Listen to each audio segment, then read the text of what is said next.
When I was approaching graduation from high school, one of my considerations as I was selecting university was the fact that I was paying my own tuition and board.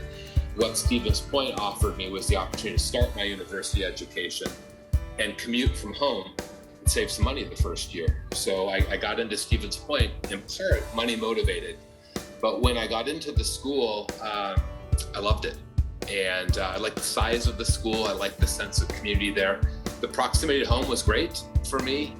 My second year of school, I switched majors from business to paper science, got into the program, and a semester into the program had an opportunity to intern with Weyerhaeuser Paper Company at the time in North Carolina, and I loved it, and I was hooked.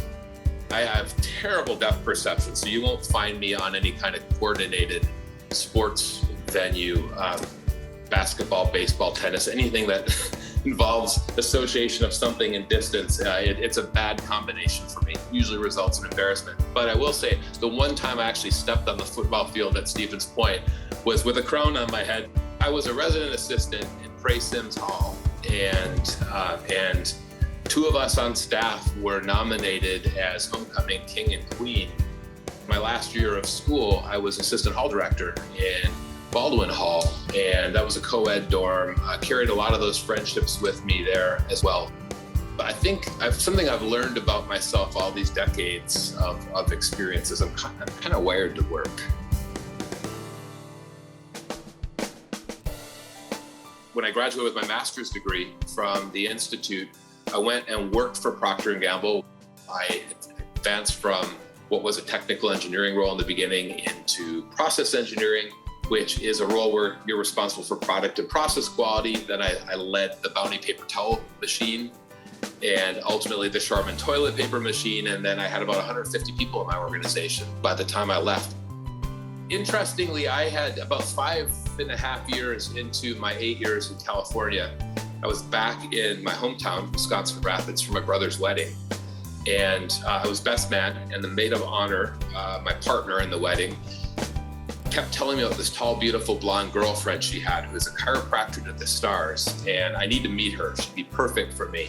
We opted to get engaged, and that was really the catalyst for me to think about leaving Procter & Gamble. And we started up our chiropractic clinic here in the Seattle area while I started to build a long-term career with Starbucks. I had 8 different titles or roles while I was there, and I find it ironic that I started out of engineering school in a technical engineering role and then pivoted into operations. I found I loved operations. I spent a lot of time working with the plant managers and the product folks at Starbucks on packaging improvements and productivity improvements in the roasting plants that were producing Starbucks packaged coffee for use in the stores as well as for sale in grocery. So Starbucks has prided itself, rightly so, in taking a leadership position in many areas of sustainability. Packaging is one of them. Ultimately, when I was in the sourcing role, the focus was on reducing the amount of fiber and increasing the recycled content in the coffee cup sleeves. And then the cup lids moving from a styrene-based plastic to polypropylene, which is just better from an environmental standpoint and a consumer perception standpoint. Focus Point conference, which was sustainability focused, took me back to my paper science ties. And actually, in that event, had an opportunity to reconnect with Dr. Biasca and tour the paper science lab, speak with some of the students in the paper science program. It had been a long time since I'd been on campus, and warmed my heart to be able to do that. At PMI, my current company, we have our own brands. We have our Stanley and our Aladdin brands. They're nearly infinitely reusable and an alternate to single-use disposable cups and food containers. I have an emotional connection to Stanley because it makes me think of my grandpa. He had an old hammer tone green, beat up Stanley thermos. Pretty sure he probably took that to his job with him when he went to work at the mill in Wisconsin Rapids. And so sustainability is core to who PMI is. But in addition to our own brands, Stanley and Aladdin, we have a pretty sizable business with Starbucks.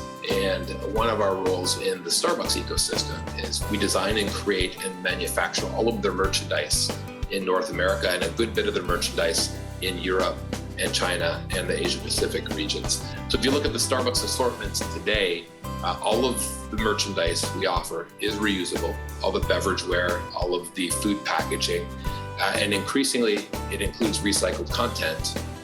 We have an incredibly talented creative and design team. They are really talented, spread between Seattle and San Francisco in the US, but also have design and creative folks in Shanghai. And globally, they make the whole thing work. The outdoor lifestyle is one of our key customer groups that we market to and that brand appeals greatly with.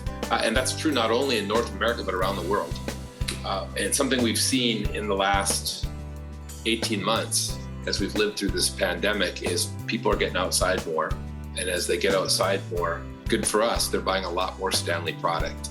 We're having a lot of fun with it, carrying forward the legacy of what makes Stanley special and enduring, and at the same time adding some newness to it. Something that I'm really grateful for that I think stems back to that first internship in North Carolina when I was at UWSP is I think that seeded a sense for adventure and wanting to go see the world. And I've gotten to do a lot of that over the last 30 years. And I think it's made my life very rich, but I think the seed was planted when I started my internships in the paper science program at Stevens Point.